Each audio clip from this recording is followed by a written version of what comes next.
रूस ने आखिरी फैसला कर लिया है, परमाणु युद्ध जरूरी है। बेलारूस में पुतिन का परमाणु बम तैयार है और रूस को जवाब देने के लिए पेरिस में यूक्रेन ने परमाणु लड़ाई की तैयारी शुरू कर दी है। С праздником вас! С днем Великой Победы! Ура!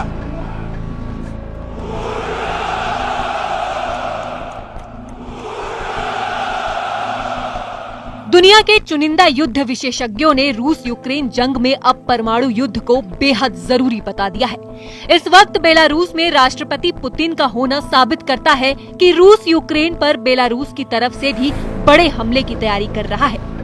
दूसरी तस्वीर में अमेरिका के नए नवनिर्वाचित राष्ट्रपति डोनाल्ड ट्रंप से मिलने यूक्रेन के राष्ट्रपति जेलेंस्की फ्रांस की राजधानी पहुंच गए।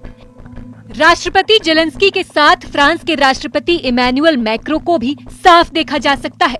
दावा किया जा रहा है कि अमेरिका यूक्रेन को एटमी हथियार ट्रांसफर करने जा रहा है।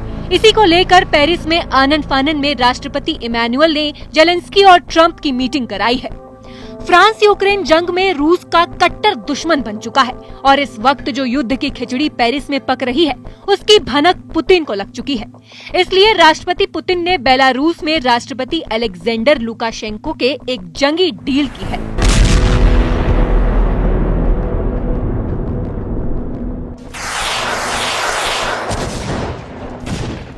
जिसमें अब रूस बेलारूस में मौजूद अपने एटमी हथियारों को एक्टिव करने और अपनी नई हाइपरसोनिक मिसाइल ओरोशनिक को बेलारूस में तैनात करने जा रहे हैं।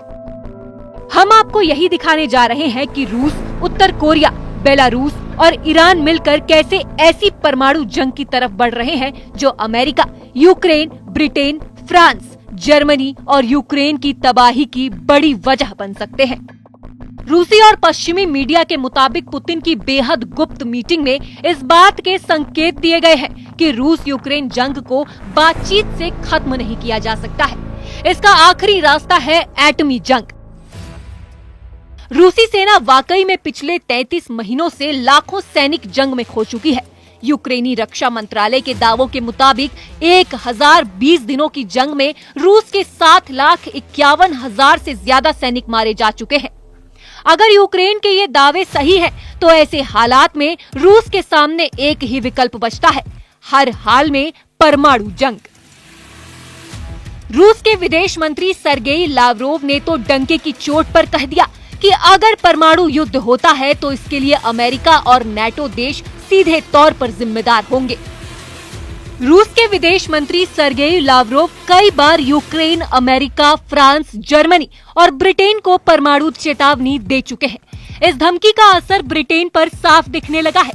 ब्रिटेन के रक्षा मंत्री एलिस्टेयर कान से सनसनीखेज दावा करते हुए न सिर्फ ब्रिटेन बल्कि नाटो की भी पोल खोलकर रख दी है। इस वक्त पूरे रूस में भारी भरकम ट्रेलर पर लंबी दूरी की परमाणु मिसाइलों के जखीरे खुफिया अड्डों पर पहुंचाए जा रहे हैं। लगभग 1500 फुल एक्टिव परमाणु मिसाइलें और एटम बम हमले करने के लिए तैयार हो चुकी हैं। यूक्रेन, नाटो और पश्चिमी देशों की खुफिया एजेंसियां इस वक्त पुतिन के परमाणु तेवरों से कांपने लगी हैं। खबरों में दावा किया गया है कि 72 साल से पुतिन पिछले 48 घंटे में अपने टॉप कमांडरों और मंत्रियों के साथ मॉस्को से लेकर सेंट पीटर्सबर्ग तक लगातार परमाणु मीटिंग कर रहे हैं।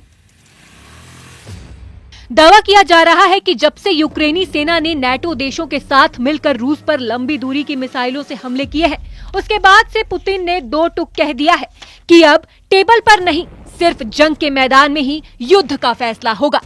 आने वाले कुछ घंटों में ही रूस की तरफ से यूक्रेन पर या तो परमाणु हमला हो सकता है या फिर लंबी दूरी की बड़ी मिसाइलों से यूक्रेन के राजधानी कीव को तबाह किया जा सकता है। हम आपको पूर्व अमेरिकी विदेश मंत्री कॉलिन पावेल के स्टाफ के प्रमुख के तौर पर काम करने वाले अमेरिकी सेना से सेनानिवृत्त कर्नल लॉरेंस विल्करसन का वो हैरान करने वाला बयान दिखाते हैं, जिसमें उन्होंने साफ कहा है कि जिस तरह से रूस पर यूक्रेन ने अमेरिकी मिसाइलों से हमला किया है, उसके बाद से रूस यूक्रेन के साथ साथ नाटो देशों पर भी हमला करने का पूरा अधिकार रखता है।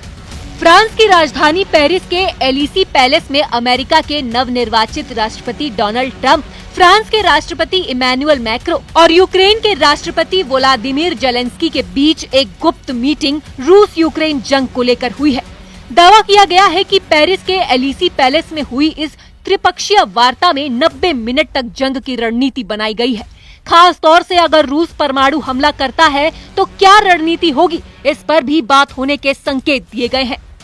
जेलेंस्की ने ट्रंप से अलग से 35 मिनट तक मुलाकात की है। शायद ट्रंप ने जेलेंस्की को एटमी हथियार ट्रांसफर करने पर चर्चा की है। पेरिस में इस परमाणु मीटिंग को लेकर रूस बुरी तरह से भड़क गया है।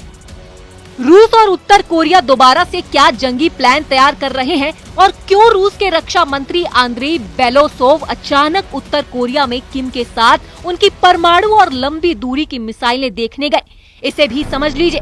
29 नवंबर 2024 दिन शुक्रवार, रूस के रक्षा मंत्री आंद्रेई बेलोसोव ने उत्तर कोरिया की राजधानी प्योंगयांग में supreme leader Kim Jong Un से मुलाकात की।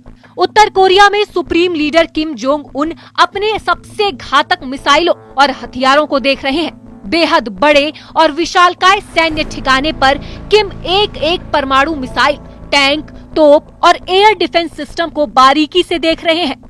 ये वही हथियार है जो उस वक्त रूस भेजे जा रहे हैं। जरा देखिए किम के बम, मिसाइल और तोपखाने से पुतिन कैसे यूक्रेन जंग जीत रहे हैं।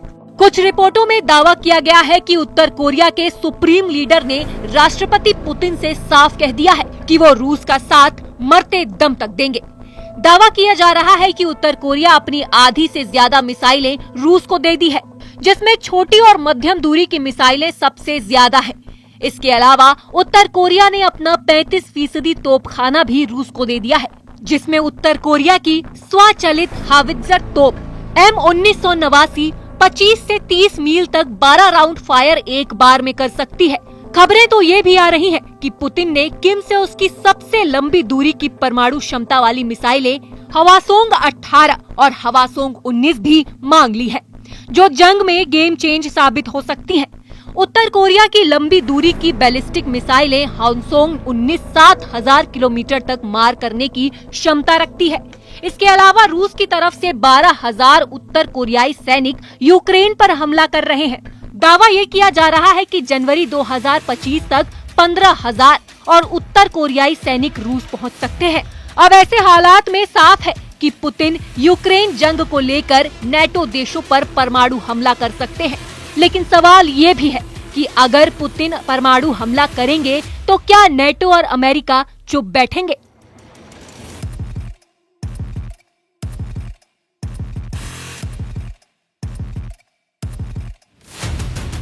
Bureau report, news 18।